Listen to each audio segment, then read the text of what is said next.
Hello everyone. आज मैं आप लोगों के लिए लेकर के आया हूँ एक प्रोबेबिलिटी का बहुत ही ज़्यादा इम्पॉर्टेंट टॉपिक जिसका नाम है law of total probability.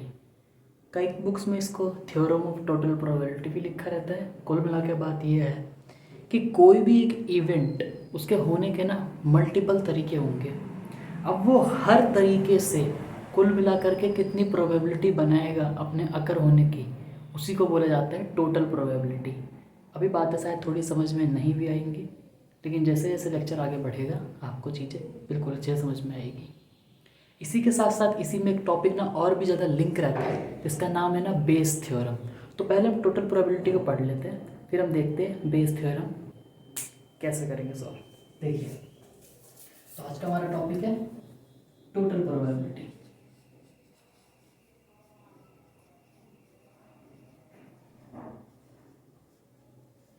Basically एक थ्योरम की तरह है। कुछ चीज़ें मैं आपको इसके बारे में पहले बता देता हूँ, फिर डायरेक्ट क्वेश्चंस पे आएंगे।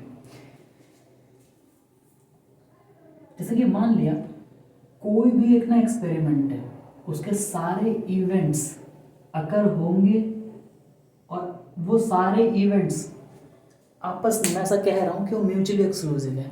म्यूचुअली एक्सक्लूसिव कहने का क्या मतलब है कि उनके बीच में कोई भी ओवरलैपिंग नहीं है। मतलब इन सारे इवेंट्स में आपस में कोई भी ओवरलैपिंग नहीं है। ये इवेंट हो गया हमारे E1, ये E2, ये E3 और ये ऐसे करते करते En तक। ये पूरा का पूरा हमारा एक सैंपल स्पेस है। सैंपल स्पेस के सारे पॉइंट्स को जोड़ने पर प्रोबेबिलिटी उसकी 1 ही होती है। जैसे कि हम अगर डाई को रोल करेंगे तो 1 2 3 4 5 6 7 6 आएगा, 7 तो आएगा नहीं।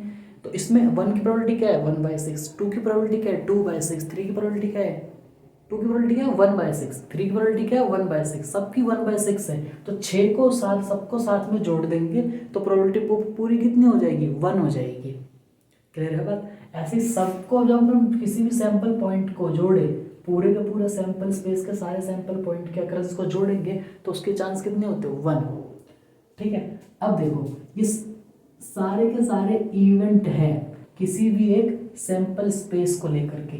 अब मैंने क्या बोला, मैंने इवेंट को डिफाइन किया। ऐसा नहीं यहाँ पे सिर्फ एक ही इवेंट हो सकता है डिफाइन, दूसरा भी हो सकता है। अभी हम एक को लेकर के समझते हैं क्योंकि हमें बातों को भी सिर्फ समझना है। ये एक मेरा इवेंट है E। अब जरा ध्यान से देखो डायग्राम बना क्या ये। एक सैंपल स्पेस है, उसके नंबर ऑफ इवेंट है n तक। अब हमने एक इवेंट को और डिफाइन करा और वो जो एक इवेंट है वो उन सारे जो म्यूचुअली एक्सक्लूसिव जो इवेंट्स थे उन सारे म्यूचुअली एक्सक्लूसिव इवेंट्स से अकर हो सकता है। ये देखो, अगर E अकर होगा E1 से तो हम ये वाला सेक्शन को लेंगे, अगर E अकर होगा En से तो हम ये वाला सेक्शन लेंगे। इस पूरे डायग्राम में जब मैं ये टोटल प्रोबेबिलिटी में लिखा रहा हूँ ये थ्योरम है। तो थ्योरम की कुछ स्टेटमेंट में पहले से कंसिडरेशन होता है, तो कंसिडरेशन को मैं क्लियर करने जा रहा हूँ। जैसे E1, E2 और E3 ऐसे करते करते En। इसके बारे में दो इंपॉर्टेंट बात मैं नोट करने वाली है कि ये सारे इवेंट म्यूचुअली एक्सक्लूसिव है और साथ ही साथ ये सारे के सारे इवेंट्स हमारे एग्जॉस्टिव इवेंट है। अब ये एग्जॉस्टिव और म्यूचुअल एक्सक्लूसिव है क्या, शॉर्ट में समझ लेते हैं। फिलहाल म्यूचुअल एक्सक्लूसिव होता है E1 और E2 में कोई भी एक दूसरे में ओवरलैप नहीं है। ऐसा थोड़ी ना है ये कि E1 और E2 ओवरलैप, ये कंडीशन नहीं है। तो ये हो जाएगा डिपेंडेंट इवेंट। ये म्यूचुअली एक्सक्लूसिव नहीं है, नॉट म्यूचुअली एक्सक्लूसिव। जबकि यहां पर E1 और E2 है। फिलहाल मैं इसको A और B बोल लेता हूं, नहीं तो कंफ्यूजन क्रिएट हो जाएगी। यहां पर A और B not mutually exclusive, but E1 and E2 mutually exclusive है। E1 E2 E3 E4 सब भी कोई भी आपस में एक दूसरे पे ओवरलैप नहीं कर रहा है। अगर ओवरलैप नहीं कर रहा है तो ये म्यूचुअल एक्सक्लूसिव है। ये पॉइंट क्लियर हो गया अपना। एग्जॉस्टिव के लिए देखते हैं। एग्जॉस्टिव का मतलब होता है अगर मैं सभी का यूनियन लूँ ना, probability of E1 union E2 union सभी को मिला करके En तक लूँ तो इसकी प्रोबेबिलिटी 1 बननी चाहिए। बात आ रही है समझ में? इस सब की प्रोबेबिलिटी पूरी मिला करके 1 है, क्योंकि S की प्रोबेबिलिटी क्या होती है? हमेशा 1 होती है, क्योंकि S क्या है? S पूरा का पूरा एक सैंपल स्पेस है। मैं एक बार चेक कर लेता हूँ कैमरे में आ रहा है कि नहीं। हाँ ठीक है।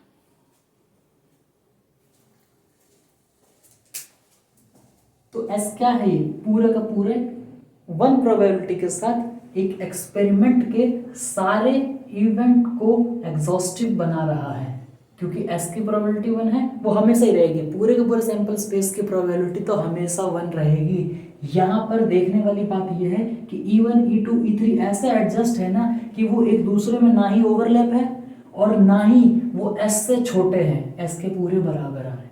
ठीक है, ये बात थी समझने की। अब आइए, तो हमें समझ में आ गया म्यूचुअल एक्सक्लूसिव क्या है और एग्जॉस्टिव क्या है।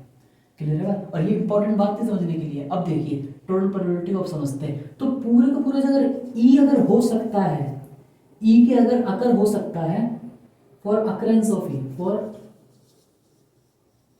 अकरेंस ऑफ PE, PE कितने तरीकों से हो सकता है, उसकी प्रोबेबिलिटी किस बात पर डिपेंड करेगी? वो तो डायग्राम से हम देख करके बता सकते हैं कि वो इस बात पे डिपेंड करेगी कि probability of E intersection E1 कितना है, ये वाला सेक्शन। फिर अगला सेक्शन कौन सा लेंगे? ये वाला सेक्शन। क्लियर है बात? अगला सेक्शन कौन सा लेंगे? Probability of E intersection E2। उसके बाद हम लोग देखेंगे probability of E intersection E3। ऐसे करते करते करते करते सभी को जोड़ना होगा अपने को। मैं ये मिटा देता हूँ, समझ गए होंगे आप लोग ये।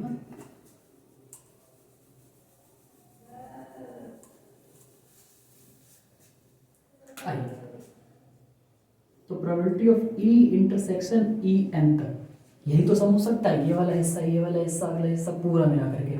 इसके अलावा और कोई चांस नहीं बचते कि PE हो सकता हो। मैंने सारे चांस को इंक्लूड कर लिया, मैंने सारे प्रोबेबिलिटी के सेक्शंस को इंक्लूड कर लिया है। अब देखिए थोड़े बेसिक ना और यूज होंगे यहाँ पे। जैसे हमें पता था कि ना कंडीशनल प्रोबेबिलिटी से PA इंटरसेक्शन B होता क्या है? तो कंडीशनल प्रोबेबिलिटी में हमने ऐसे पढ़ा था PA if B is given. वो इस बात पे डिपेंड करता है कि PA इंटरसेक्शन B क्या है, डिवाइडेड बाय जो डिनोमिनेटर होता है PB। इसके लिए मैं आपको ना एक बात ना और सिखाना चाहता हूँ। अगर कभी हम ना PA के बारे में सोचे तो ये कहने का मतलब क्या होता है, पूरे सैंपल स्पेस में से PA कैसे हो सकता है? जैसे कि ये इसी के बराबर होता है PA if whole sample space is given, complete sample space is given. यहां पर ये क्या कह रहा है कि अगर सिर्फ और सिर्फ ना B दे रखा हो तो B में से A के होने का चांस कितना होगा? क्लियर है बात? जब हम नॉर्मली पढ़ते हैं ना, बेसिक क्लासेस में पढ़ते हैं कि PA क्या होता है, तो वो होता है probability of A if whole sample space is given. यहां पर क्या है? Probability of A if not whole sample is given whereas only B is given. Clear है बात? इसीलिए जो प्रोबेबिलिटी ऑफ B है वो डिनोमिनेटर में आता है। और फिर हम ना A देखते हैं कि B में कितना पार्ट कॉमन है। क्लियर है बात? तो अगर मैं यहाँ से देखूँ PA E इंटरसेक्शन E1 के लिए, तो मैं ऐसे करके कुछ यूज कर सकता हूँ PA इंटरसेक्शन B बराबर P, पहले तो B के होने का चांस और फिर प्रोबेबिलिटी ऑफ A अगर B हो चुका हो, ये चीज यूज करेंगे हम यहाँ पे। क्या कह रहा हूं मैं, देखो ध्यान से। अगर इसको हम इधर क्रॉस में मल्टीप्लाई कर दे तो PA इंटरसेक्शन B बराबर हो जाएगा PB इंटू में PA बाई B। अब इसको लॉजिकली समझो कि कैसे क्या क्या यहाँ पे चीजें हो रही है। PA इंटरसेक्शन B इस बात पर डिपेंड करेगा कि पहले तो B अकर हो जाए और फिर A B में से कितना आएगा। यही बात तो मैंने यहाँ पे आपको सिखाई थी कि A की प्रोबेबिलिटी B में से कितनी है। नॉर्मली क्या होता था, A की प्रोबेबिलिटी सैंपल स्पेस में से कितनी है। यहाँ मैं क्या कह रहा हूँ, A की प्रोबेबिलिटी B में से कितनी है, पर उसके लिए पहले B तो अकर हो जाए। क्लियर है बात? आइए तो यहाँ पे ये चीज मैं यूज करूंगा, इसको ए बोल देंगे, इसको बी बोल देंगे। तो देखो मैं भी लिखने जा रहा हूँ, तो मैं पहले लिखूंगा प्रोबेबिलिटी ऑफ, पहले इवन अगर हो जाए और फिर ई हुआ है इवन के किस रेशियो में। देखिए पी ए इंटरसेक्शन बी, पहले बी अगर हो गया तो मैंने बोला पहले इवन अकर हो गया, उसके बाद अब इवन में से ई कितना अकर हुआ है। और जरा लॉजिकली समझाऊं भी तो यही कर रहे हैं, पहले इवन अकर हो गया पूरा, अब उसमें ई का कितना हिस्सा है, फिर ई टू अकर कराएंगे। देखो प्रोबेबिलिटी ऑफ ई टू, अब उसमें ई का कितना हिस्सा है, क्लियर है बात। अब प्रोबेबिलिटी ऑफ ई थ्री, उसमें ई का कितना हिस्सा है।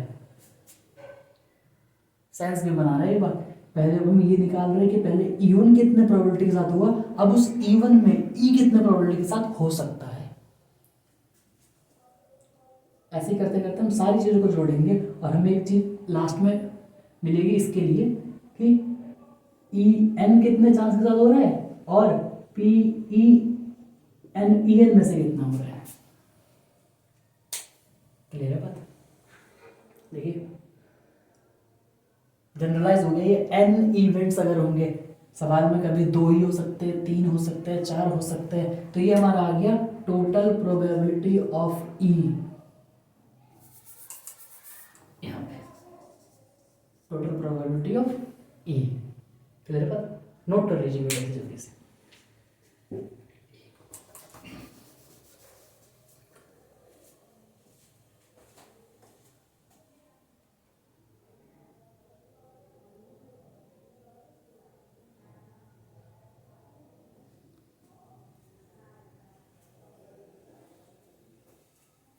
अब कई बुक्स में इसको सबमिशन के नोटेशन में भी लिखा रहता है कि ऐसे समेशन के इक्वल्स टू 1 to n, हम पहले क्या करेंगे पी ई के हो जाए, अब ई हर ई के में से कितना होगा।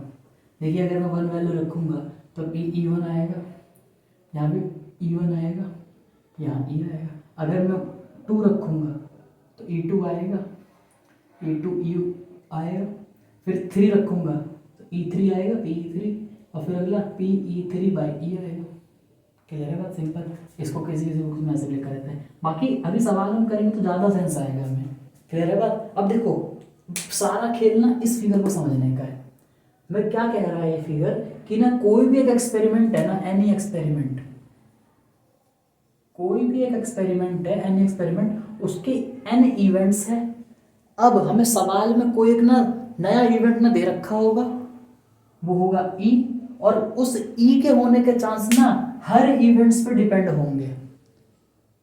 क्लियर है बात। तो हमें ये देखना होगा कि अगर ई1 का प्रोबेबिलिटी कितना है आ रहा है, और फिर ई का कितना हिस्सा ई2 पे डिपेंड है, ई का कितना हिस्सा ई1 या ई2 या ई3 या ई4 सब पे डिपेंड है। आइए छोटा सा सवाल लेकर के इस बात को और अच्छे समझते हैं। आई होप आप लोगों ने ये सब नोट कर लिया होगा।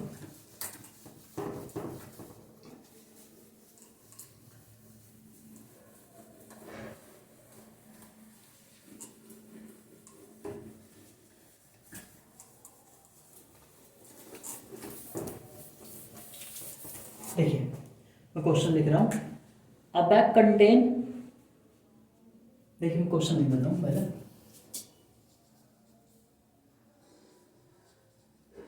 अ bag contain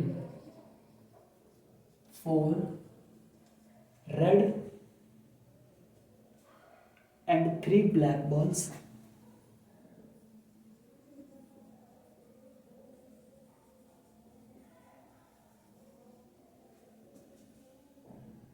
a second bag contain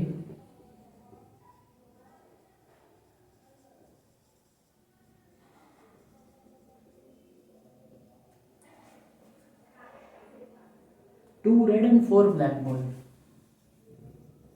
2 red and 4 black ball. One bag is selected at random.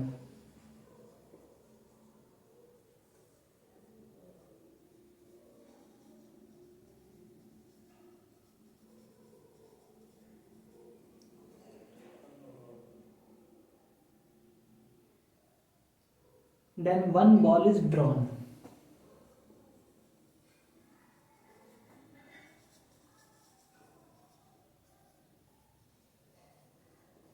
Find the probability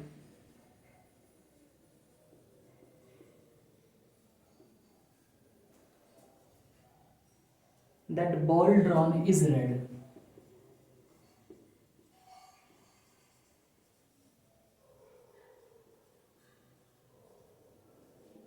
अब देखिए क्वेश्चन का जो की पॉइंट है ना वो ये लाइन है, हमें उस बॉल की प्रोबेबिलिटी निकालनी है जो कि ना रेड है। देखिए पहले बात को समझिए, दो ना बैग है रखे हुए,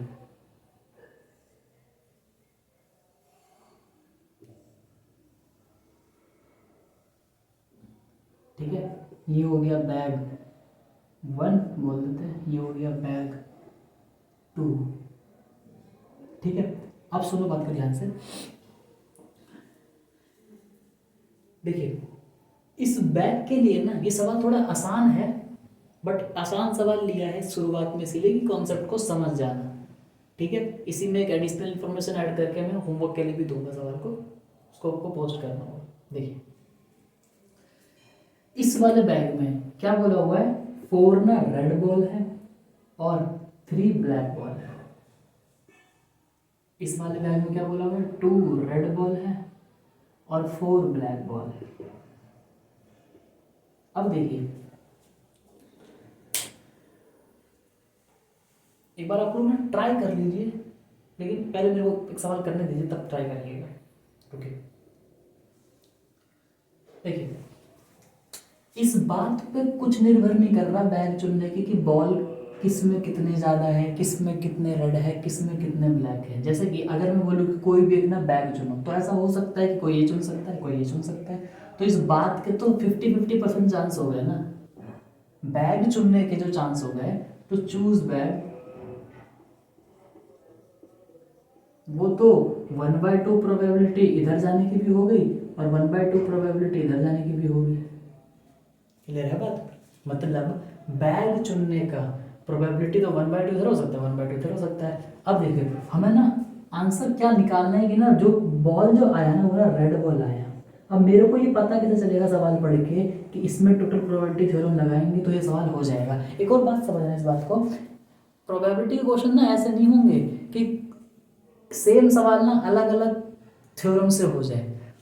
एक जो पर्टिकुलर थ्योरम जो बनी है ना, total law of total probability या टोटल थ्योरम प्रोबेबिलिटी या थ्योरम ऑफ टोटल प्रोबेबिलिटी, आप कुछ भी कह लीजिए, वो क्वेश्चंस के रिक्वायरमेंट को फुलफिल करने के लिए करी गई है। क्वेश्चन ऐसा बना है कि इसमें टोटल थ्योरम प्रोबेबिलिटी में लगाएंगे तो सवाल आसानी से सॉल्व होगा और हमें कंसेप्ट्स बनाने में और आसानी होगी।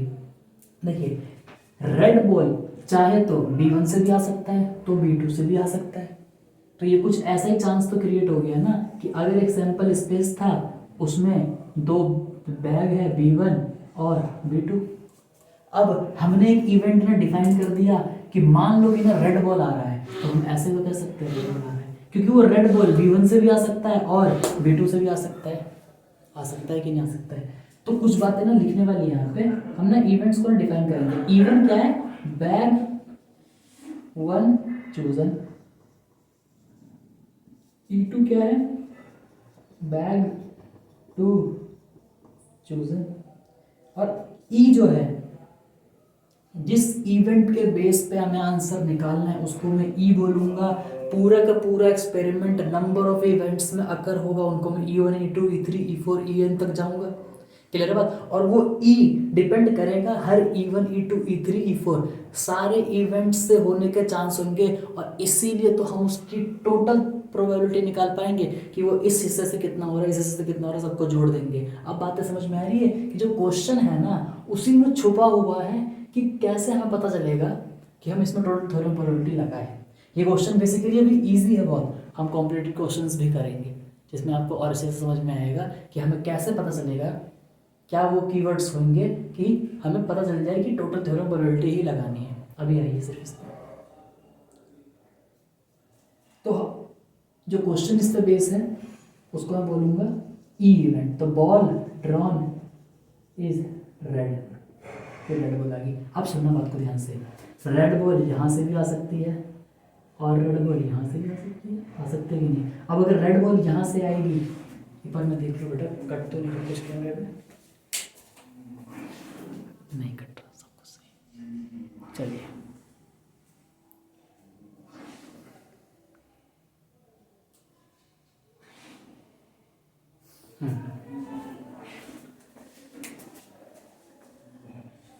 ये एंड लिखा हुआ बेटा, एंड लिखा है एंड।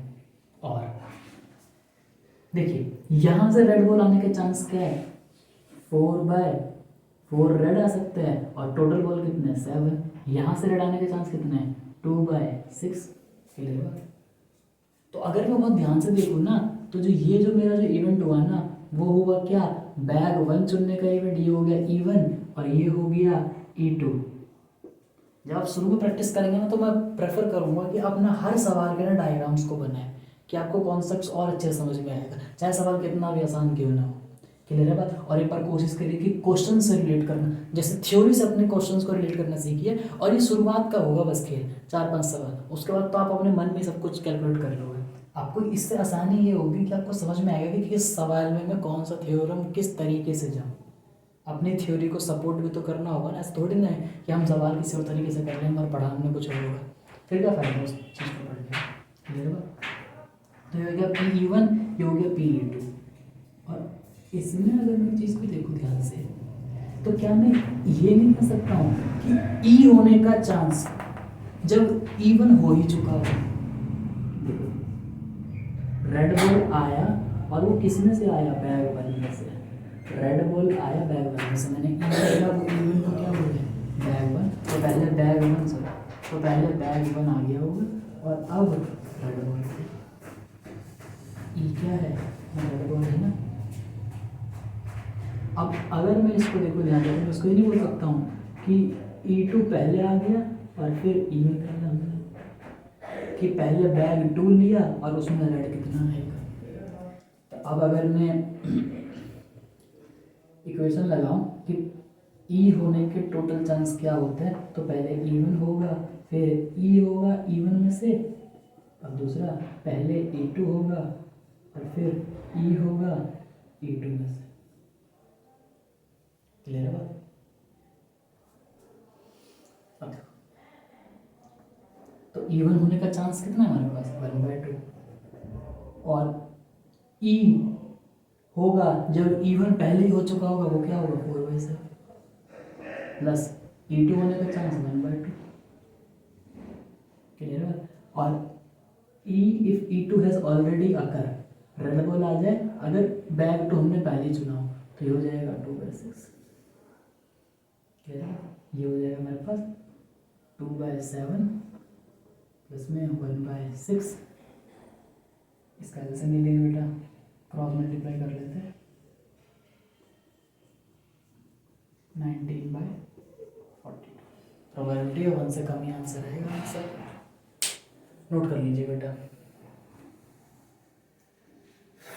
कट तो नहीं रही है, ओह 1 मिनट ये बेटा कट रहा होगा, इसको मैं, हाँ कट रहा है बेटा। देखिए मैं इसको यहाँ पे लिख देता हूँ, इस इक्वेशन में वैल्यूज पुट कर रहा हूँ इस तरह। तो अगर मेरे पास E1 कितना दे रखा है 1/2 और रेड बॉल आएगा अगर मैंने बैग चुना हो तो 2/7 4/7 सॉरी, हाँ 4/7 प्लस E2 अगर हो चुका है और अब E2 में से रेड बॉल आएगा तो उसकी प्रोबेबिलिटी 2/6। यहाँ सॉल्व कर लीजिएगा, यह आ जाएगा आपका 19/42। अब नहीं कट रहा होगा, अब क्लियर। चलिए बेटा, आई होप आप लोगों ने नोट कर लिया होगा, स्क्रीन को पॉज करके नोट कर लीजिएगा। अब अगर मैं ना इसी क्वेश्चन में ना थोड़ा सा ना मॉडिफिकेशन करना चाहूँ, देखिए इसमें जो ये लाइन जो बोली हुई है ना,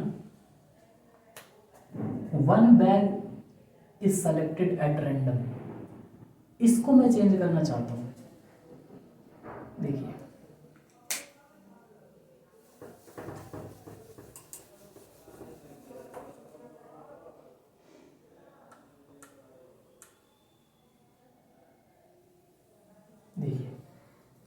मैं इसके लिए कहना चाहता हूँ a die is rolled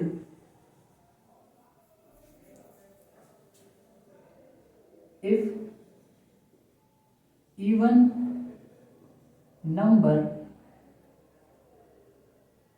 comes, एक डाई को रोल किया गया और अगर उसमें इवन नंबर आए देन बैग 1 इज चूज। इस वाले सेक्शन को बोलता हूं मैं बैग 1। देखिए न्यू क्वेश्चन फ्रेम हो जाएगा, आपको इससे क्लैरिटी और होगी कि क्वेश्चन में कैसे मॉडिफिकेशन किया जाता है, तो आंसर्स वही कॉन्सेप्ट्स को किस तरीके से और उसे बिल्ड किया जाए कि आपके आंसर्स कभी भी गलत ना हो डिफरेंट क्वेश्चंस में भी। ठीक है, बैग 1 हो गया और ये ऑब्वियसली सेकंड बैग बोला हुआ तो बैग 2 हो गया। मैं देख लेता हूँ एक बार बेटा, कट तो नहीं रहा। नहीं बेटा सही है, सब कुछ सही है। देखिए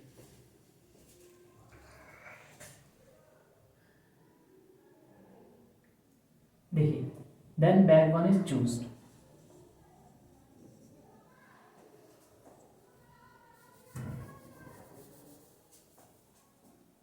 अदरवाइज बैग 2। अगर इवन नंबर आ जाए तो बैग 1 चुनते हैं और अदरवाइज अगर इवन नहीं है तो हम हमेशा बैग 2 चुनेंगे। और अब हमें निकालना है प्रोबेबिलिटी कि हमने एक बॉल निकाला और वो बॉल ना रेड हो, तो देखिए क्या होगा। इस पूरे सवाल में कहाँ पे बदलाव आना चाहिए सॉल्यूशन में, इसमें जो मैंने लिखा ना टू चूज बैग, तो 1/2 1/2। अब इसमें क्या 1/2 1/2 है, तो बच्चे कहेंगे इस बात पे डिपेंड करेगा कि ना डाई में ना कितने नंबर आए, मतलब कौन सा नंबर अकर हुआ है। पहले हमने क्या किया, to choose a bag die को ना रोल किया। अब अगर अगर अगर हमारे पास ना 2 आए 4 आए और 6 आए तो हम बैग 1 चुनेंगे, और अगर हमारे पास 1 आए 3 आए और 5 आए तो हम बैग 2 चुनेंगे। क्लियर हो रही बात? तो अब प्रोबेबिलिटी ऑफ 2 4 6 आने का प्रोबेबिलिटी कितना हो जाएगा, 3/6 अगेन 1/2 रहेगा। देखिए आंसर नहीं बदला लेकिन प्रोसेस बदल गया क्वेश्चन करने का। अब अगर मैं इसमें एक और चेंज करूंगा ना तो आंसर देखना डेफिनेटली बदलेगा। तो अब ऐसी प्रोबेबिलिटी ऑफ 1 2 3 कितना आ जाएगा, कहने वाली बात पता है क्या है, इवन नंबर आने की प्रोबेबिलिटी क्या है 1/2 और ऑड नंबर भी आने की प्रोबेबिलिटी क्या है 1/2। आंसर सेम ही रहेगा इस क्वेश्चन का। क्लियर है बात? देखिए ध्यान से, नया क्वेश्चन फ्रेम हो गया, कुछ ही चीजें चेंज करी बट प्रोसेस सिर्फ यहां बदला लेकिन आंसर फिर भी वही है। क्लियर है? अब अगर इसी क्वेश्चन में, इसको नोट कर लेना अलग से, इस क्वेश्चन को अलग से नोट कर लेना, एक बार ट्राई जरूर करना। अब अगर इसी क्वेश्चन में मैं अगर बोलूं if 3 and 5 comes then bag 1 is chosen otherwise bag 2।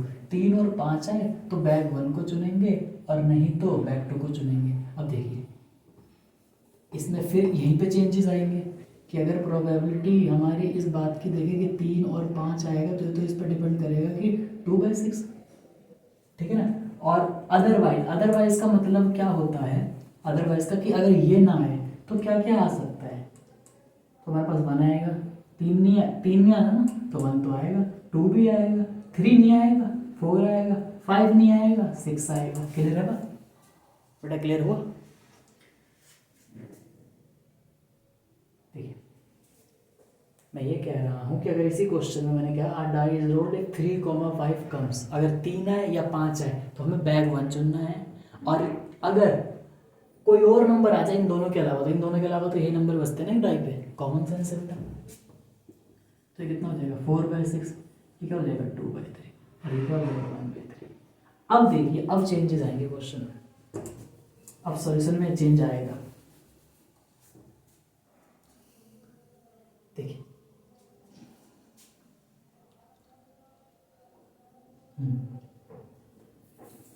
तो अब मैं क्या करूँगा, प्रोबेबिलिटी ऑफ ई टोटल अकर होने के तरीके क्या होंगे, पहले E1 आएगा, फिर E बाय E1 आएगा, फिर E2 आएगा, फिर E बाय E2 आएगा। क्लियर है? अब देखिए पी E1 आने का चांस कितना है, अब हमारा E1 तो यही है ना कि बैग 1 आएगा, क्योंकि हमने ये बात ना यहाँ पे चल रही है कि E1 क्या है, बैग 1 इज चूजन, वो मैं मिटा चुका हूँ बट ये सारी बातें चल ही रही है। E2 क्या है, बैग 2 इज चूजन, और E क्या है, रेड बॉल ड्रॉन। एग्जाम में ही बताना पड़ता है, एग्जामिनर को जो भी चेकर होगा उसको ये बात बतानी होगी हमें कि हमने इन इवेंट्स को ये नाम दिया है। क्लियर है? अब देखिए तो P E1 क्या है, बैग 1 चूज, बैग चुनने में किस बात पर डिपेंड करेगा कि हम बैग 1 चुने, इन दो नंबर पे, उसकी प्रोबेबिलिटी कितनी है, 1/3, तो यहाँ जाएगा 1/3। अब अगर E1 आ गया है तो E1 में से E होने का चांस तो वही रहेगा, दूसरे में मैंने क्योंकि बैग के अंदर कितनी बॉल्स रखी है इसको चेंज ही नहीं करा, मैंने बस बैग को चुनने का प्रोबेबिलिटी बदल दिया है। शुरू में 1/2 था, फिर मैंने डाई का कॉन्सेप्ट लेकर के आया, वो तब भी E1 ऑड से 1/2 रहा, इक्वी प्रोबेबल था। अब ये इक्वी प्रोबेबल नहीं है, बैग चुनना इक्वी प्रोबेबल नहीं है, लेकिन बैग चुनना एग्जॉस्टिव जरूर है। देखो ध्यान से 1/3 2/3 1 आ जाएगा। पूरे एक्सपेरिमेंट में दो ही तो तरीके हो सकते हैं ना, बैग 1 और बैग 2। ये रहा एक्सपेरिमेंट एस, इसका प्रोबेबिलिटी क्या है 1, तो B1 का प्रोबेबिलिटी कितना है 1/3, B2 का प्रोबेबिलिटी कितना है 2/3। तो अगर 1/3 और 2/3 को जोड़ेंगे तो 1 आएगा ना, और कोई चांस है नहीं। और B1 B2 में कोई ओवरलैपिंग भी नहीं है, इस बात पे कोई ओवरलैपिंग नहीं है कि 3,5 आएगा तो इन दोनों में से कोई एक नंबर यहाँ भी आ रहा है, ऐसा तो नहीं है ना। तो म्यूचुअली एक्सक्लूसिव भी है। एक एक चीज़ बिल्कुल कॉन्सेप्ट आज ना क्लियर कर लेंगे, फिर नेक्स्ट क्लास में हम इसके और डिफरेंट क्वेश्चंस लेंगे। अभी मैं आपको एक होमवर्क भी दूंगा, कमेंट सेक्शन में पिन कर दूंगा, आप उसे ट्राई जरूर करिएगा। हाँ, तो E1 आने के बाद E आने का चांस कितना, वही 4/7 सिंपल, और E2 आने का चांस कितना है 2/3, और E आने का चांस E2 के साथ वो है 2/6। कह रहे बात, ये देखिए 4/21 प्लस में 4/18, ठीक, 18 और 21 का एलसीएम लेंगे, क्या होगा एलसीएम इसका,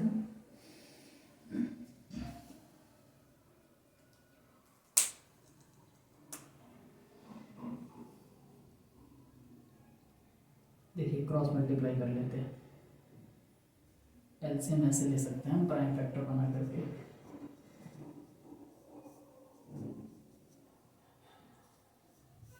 बयालीस दिया 126,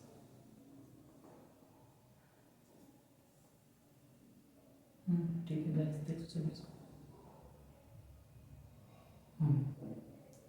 अब इसको इससे कैंसिल करेंगे, बेटा डेटा थोड़ा टफ हो गया है ये, बाकी कॉन्सेप्ट सही रहेंगे, आंसर भी सही आएगा इससे। क्लियर बात, 21 को इससे डिवाइड करेंगे तो 18 आएगा ऑब्वियसली, क्या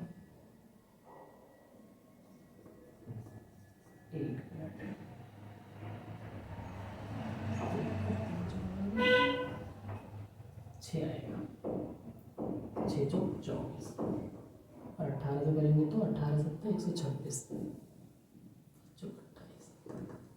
126 होगा ना, तो ये हो जाएगा 8 4 12 और ये 2 2 4 40 40 और 12 तो 52/126, ये हो जाएगा 3 एकम 3 3 चौक 12 3 चौक 12 3 2 6 14 दिया 42। प्रोबेबिलिटी बेटा 1/3। पहले प्रोबेबिलिटी क्या आई थी 19/42, अब कितनी प्रोबेबिलिटी आ रही है 1/3। कुछ चेंजेस किए हमने, कई बार आंसर बदलेगा कई बार आंसर नहीं बदलेगा, वो डिपेंड करेगा इस बात पे कि आपका जो इक्वी प्रोबेबल है या इक्वी प्रोबेबल नहीं है। तो आई होप दोस्तों आपको ये वीडियो बहुत अच्छा लगा होगा। आगे मैं इस पे बेस थ्योरम और इस टोटल प्रोबेबिलिटी पे और भी अच्छे क्वेश्चंस कैसे बनते हैं वो भी हम आगे ना लेकर के आएंगे। फिलहाल अगर आपको ये वीडियो भी थोड़ा टफ लगा होगा तो एक बार ना थोड़ा स्लो स्पीड करके 8:2 की स्पीड पर दोबारा देख लीजिएगा, लेकिन कॉन्सेप्ट बिल्कुल यही है, क्रिस्टल क्लियर। अगर आपने डायग्राम्स को बना करके चलेंगे तो यही चीज़ें आपको सही आंसर देगी। क्लियर बात? Thank you so much.